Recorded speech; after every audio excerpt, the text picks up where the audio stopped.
with the second talk of this first session. This is Untitled Chapter. So I hope you can share your screen, Andre.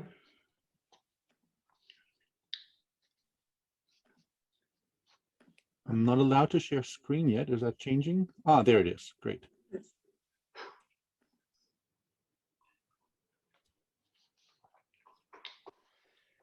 So while you put up your screen with a nice moon, let me say a few words of introduction. Andre Platzer is a professor of computer science at Carnegie Mellon University. You heard a lot about his work in the previous talk, but he develops the logic foundation for CPS to characterize their foundational and fundamental principles and to answer questions how we can trust computers to control physical processes. So Andre has given numerous keynotes, invited tutorials and courses, and the popular textbook that he has recently been writing has been downloaded more than 1.8 million times. I think this must be a record in our field. I don't know. Andre received an ACM doctoral dissertation honorable mentioning award and an NSF career award, and was named one of the brilliant 10 young scientists by the Popular Science magazine 2009, and one of the AI's 10 to watch 2010 by the IEEE Intelligent Systems magazine. And he also holds a Humboldt Research Fellowship, a Carl Friedrich von Siemens Fellow, and a DFG Mercator Fellow. So very well affiliated with Europe, I think. But let me hand over to you, Andre.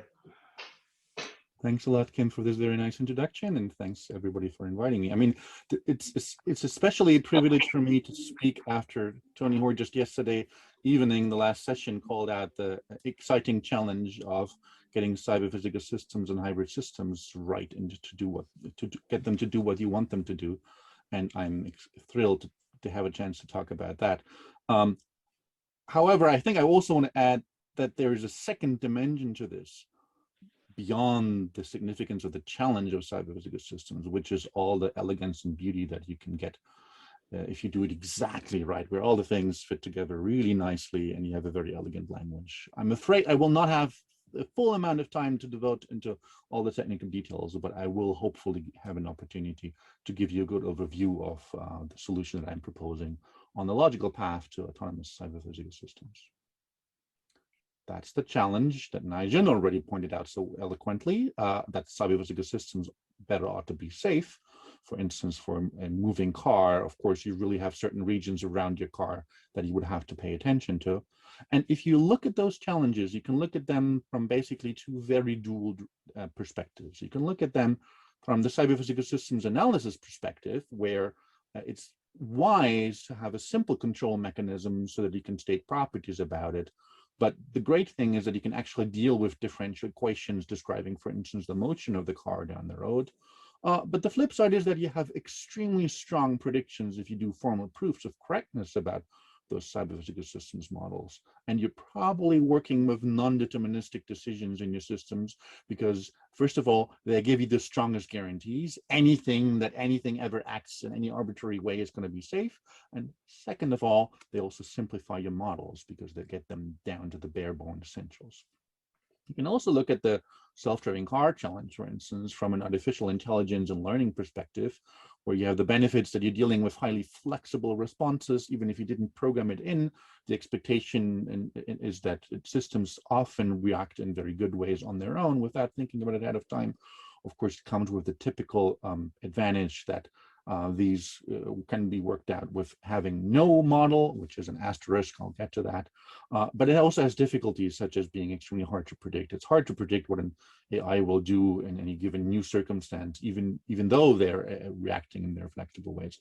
But it also has other advantages, such as, for instance, converging towards optimal decisions at the end of the day if you keep on improving them for an infinite amount of time.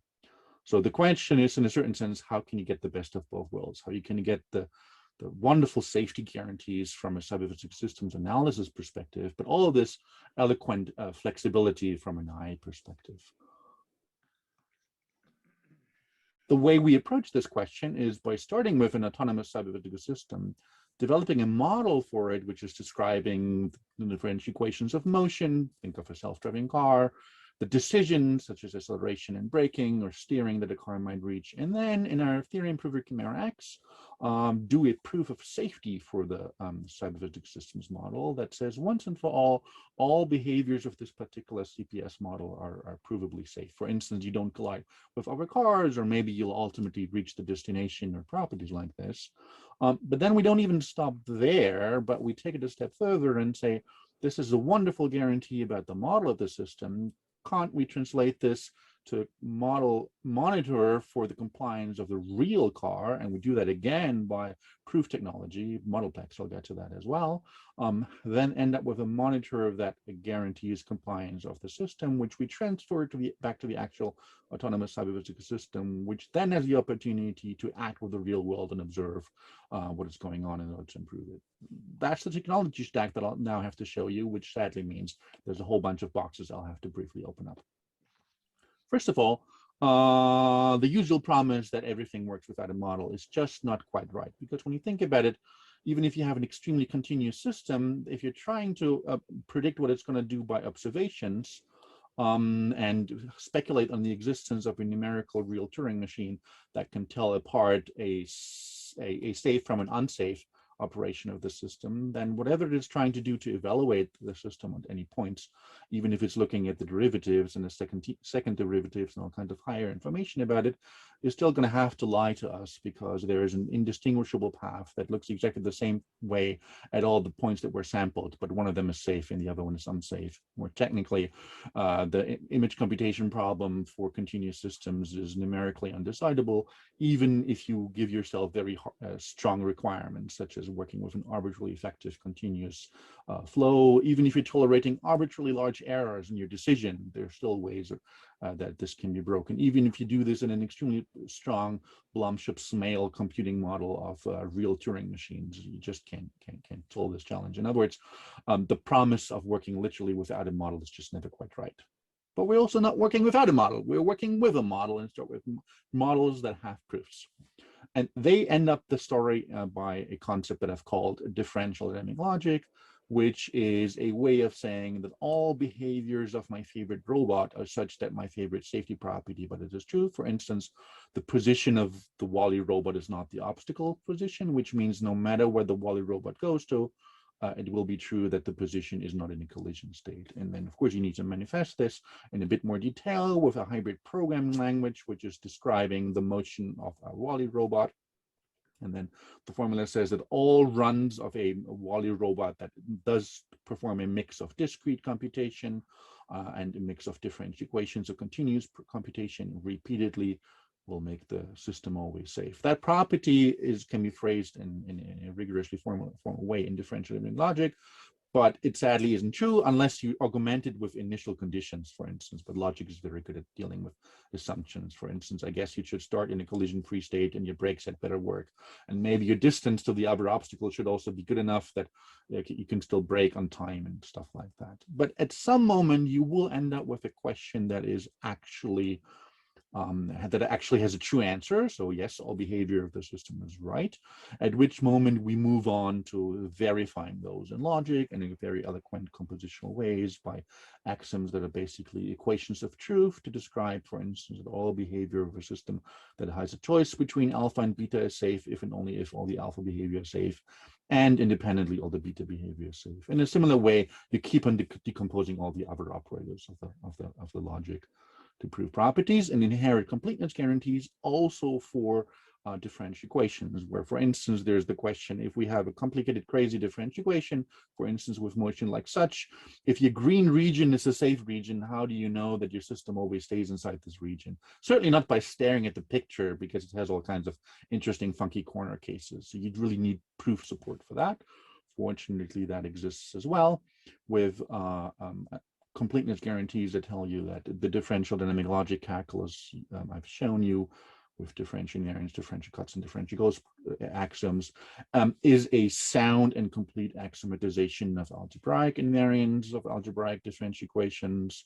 So slogan is algebraic questions about algebraic differential equations are decidable, with a derived axiom that looks like so. Always in the future after a differential equation is an equation of polynomial nature true if and only if something about the equation is true right now, which is a purely logical transformation as well. And you can do something like that for inequality properties. It just gets a bit more complicated. The point is that enables us to prove very strong properties of differential equations and thereby of hybrid systems, because it sits inside differential logic, and even generate invariants automatically. But that was only part of it, because that was part of the formal verification question. But then if you have done a proof, or in fact also if you would have done a reachability analysis for say a model of the car, you shouldn't be walking away with the conclusion that the car is safe. You should actually only be walking away with the conclusion that your model of the car is safe. How do you ever overcome this problem? The problem is that, of course, physics has the annoying property of not coming with good source code. We always inevitably have to work with models of physics, now with the true real physics. And even the best models of physics are still that, models of physics. That means that, of course, verification results about models of cyber-physical systems only apply if the CPS fits to that model, which leads to the challenge of verifiably correct runtime model validation. But that can be done with logic as well, where you take a execution or transition of a real system, maybe a real car is turning like so, and then the local question resolves to, is the current transition accurately reflected in the model? Because if it is, all of its behaviors will be safe. You can do the same thing for a control run. If you have a complicated controller implementation, say in stateful Simulink, you can simply check for its compliance with a verified controller, and if it is safe, then you actually execute it.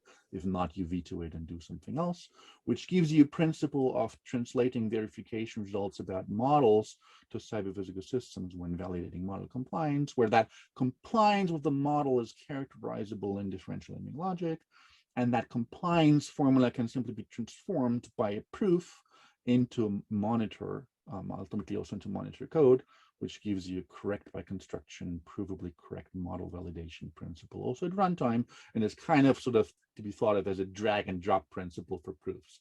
You have a proof about models, and with a little bit more proofs and a little bit of runtime validation, you make that drag over into your real implementation of the system. Let me skip some of the technical details, but the basic idea is that you have a transition that's happening in reality, and your question is, oh boy, does that fit to what my model predicted? My model could have predicted many things because of the non-determinisms in the model, which is really fundamental, because you want to be able to say, I don't know what the other agents in my environment could do. They could do any of the following things. My system controller needs to be safe under all of those circumstances. And if it is, you then see a concrete manifestation and merely need to check by proofs, of course, why the observation you had was compatible with one of the safe behaviors. That's what's going on in proofs land, fortunately. That's all wonderful, again, but we're still not down at the level of hardware, and the way to get from this high-level hybrid systems mathematical model with beautiful proofs in a Chimera X theorem preview all the way down to an implementation on the real robot hardware is, of course, that you need to bridge all kinds of gaps. For instance, you have to worry about the correctness of register allocation and the correctness of machine code instruction selection, the correctness of execution, not in mathematical real numbers, but execution in machine precision arithmetic, which is always a little bit off. But all of those challenges can also be overcome with a pipeline that we call Verify. It's a tool that gives us, attached with all kinds of proofs, correct compilation of hybrid systems, especially monitoring code, all the way down to actual hardware that you then see. And I'm excited about it because you see a robot that has the proof. It's a proof on wheels. But admittedly, robotics people maybe are less thrilled about it because our robots don't do spectacular, awesome maneuvers yet. But at least they do them safely, the ones they do. That's all good. But we still haven't quite reached the level of what does this all now do by the minute your controllers aren't just executing exactly what you have programmed out, but by the time when your controllers include elements that no human really exactly programmed into them consciously. What happens if, for instance, your self-driving car contains components that were obtained by learning and acting on the environment, observing, and then at that moment, of course, this also somehow turns into code, but it also turns into code that is steered by big decision policies and tables and maybe the weights in a neural network and all of these kinds of things. And they don't translate very well into a pure safety verification story just yet. But let's illustrate how that works in our case. Well, in reinforcement learning, for instance, you learn from experience by acting on the real world. You take an action, let's say accelerate or brake, and then if that ended up in a good state of the world, then you reinforce your policy that says, under what circumstance should I be taking which action? But of course, even if you've been lucky with that action last time, it's not impossible the next time you're unhappy about this action. And this is where, again, our ModelPlex monitors come in. The monitors that simply inspect the decisions that the reinforcement learning agent is doing and before they're being executed, and when in doubt, vetoes them if they would be unsafe. And that has the advantage that you basically propagate back right away a decision that could possibly be unsafe and tell the reinforcement learning at that moment that this might be a bad idea to do. Example, suppose you're driving a car, suppose you're moving into the oncoming traffic, into the opposing lane, because your reinforcement learning found out that, you know, in the past, this was always a great idea to be a little bit faster, and it never saw any bad consequences of that action, because usually the other people are going to slow down. It's going to be fine. But of course, a ModelPlex monitor can then inspect the action and say, you know what, just because you're sometimes lucky with that action doesn't mean that I know it's safe to move into the opposing traffic. So I will right away tell you that there are future consequences under which this decision would be a bad one. And rather than, you know, in the very rare circumstances where this leads to collisions, either in simulation land or, God forbid, in real land, you then have to propagate back this knowledge usually to say, okay, if I reached a collision, how could I have gotten here? Oh, maybe a second ago I was too fast. Maybe a moment ago I was too fast. Maybe I was in the wrong lane.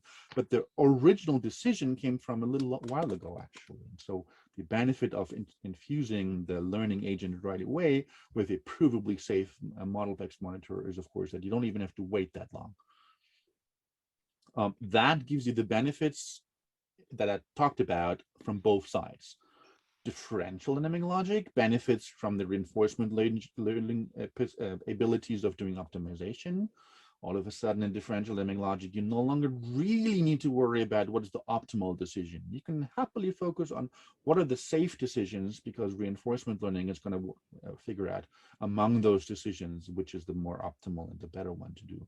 And on the other side, on the reinforcement learning side, you benefit from differential dynamic logic safety signal, because no longer we have to worry about all the what ifs. What if, you know, I was lucky in the simulation and there would have been a bad future? What does it really mean for my decisions to be safe if ultimately they have physical impact? But you can simply take the monitor signal that comes from differential logic to determine those safety questions. So you have like 3 minutes more, Andre. Which is excellent. And with yeah, I think you're doing fine, but not to interrupt too much. Thanks. You can then prove, for instance, that the safe policy, that your policy to get with this reinforcement learning differential logic combination actually is a safe one if only your differential equations in the model were accurate. That's to be expected directly from ModelPlex. You can also look at the more interesting questions. What happens if your model was actually wrong? What happens if your differential equations were not quite accurate? Then you can experimentally demonstrate that you have extremely graceful recovery by a quantitative version of ModelPlex, a version where you not just look at truth, so yes or no, does it fit to the model, but also grades of truth. So how well does it fit? And then actively pull the system back into well-modeled parts of the state space from ModelPlex. But you can also do even better. You can not just observe that experimentally, that I forgot the exact numbers, but something out of 1 million experiments we did in simulation land, only 3 of them led to unsafe behaviors at the end of the day when we were pulling them back. But you can also prove more generally that and under what circumstances that is the case. For instance, by saying, well, if you have a whole array of models, you don't quite know which one is right, but they couldn't possibly all be wrong, then you can actively plan those experiments that say, If I monitor for all of those models and I observe that what I have seen in reality does not fit to the model, the green model anymore, then I delete that model out of my possibilities. And you can even actively plan the experiment to say, what safe experiment could I be doing to identify what is the current state of the world and the model really like.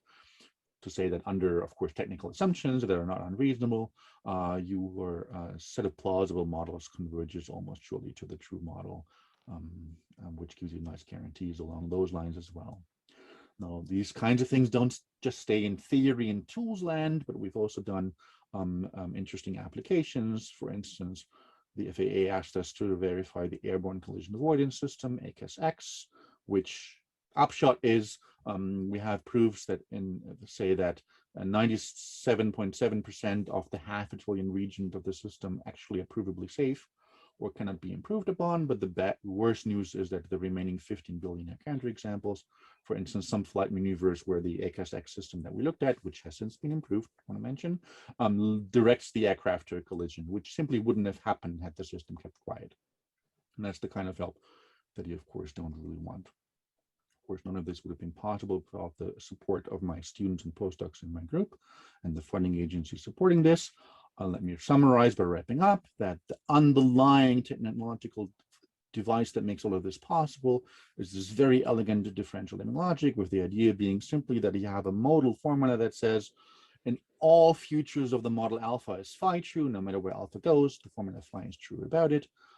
And that gives rise to a logical triumvirate of technologies for transitioning trustworthiness, where you have the Chimera X theorem improver to identify safe actions in the cyber-physical system model. On the reinforcement learning side, you exclusively worry about optimizing among those safe choices. With the ModelPlex technology, we have ways of transferring safety from models into safety of implementations. And on the learning side, ModelPlex then is a technology to say, this gives us a safety reward that the reinforcement learning has to listen to in order to make sure that its policy at the end of the day will be a provably safe one. The verify tool gives us a way of turning sandboxes into safe executables with down to the machine code, thanks to the KML compiler that we're latching onto in proofs land. And on the learning side, verify gives us then a CPS sandbox within which the reinforcement learning agent can play without having to worry about safety consequences. And that, I realized, was a lot of content that I went in through on a very high level of abstraction, but I hope it gave you a good overview of what you can do in this space in cyber-physical system safety, even with learning. Thank you. Thank you very much, Andre. And very nice looking slides, very intuitive. Yeah, so I now invite you all to ask questions. So Nanjun, so please raise your hand, but Nanjun, you had your hands up. Yeah, hey Andre, thanks a lot for your interesting talk. So I want to ask you one question. You see that at the semantic side, if we want to do the differential invariant generation based on the necessary and sufficient condition, the complexity and the efficiency is a big issue. So I want to check, you see that you give a wonderful work to give a company the axiom system for reasoning about algebraic invariant and semi-algebraic invariants. So at the syntax level, how about the complexity and the efficiency?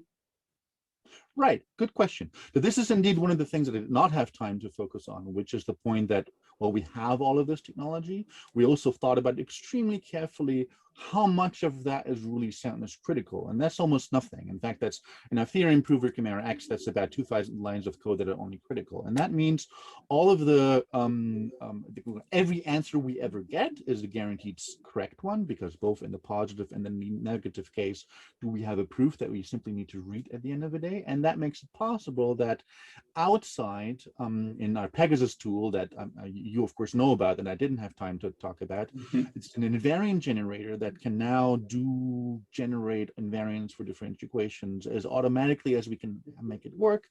And these are simply checked in the theorem prover side at the end of the day. So no stampness issues ever creep in, which of course also makes it possible to optimize this complexity by also doing some dangerous numerical steps. The ones I talked about, that they lead into not quite correct decisions for necessary reasons, but it doesn't matter because we can check them in safety land at the end of the day. Now, obviously, all of this is still sitting on top of, at the end of the day, being able to verify real arithmetic statements, which of course has at least piece-based complexity, with alternation, of course, doubly exponential. So all of this is, of course, in terms of complexity land, sitting on a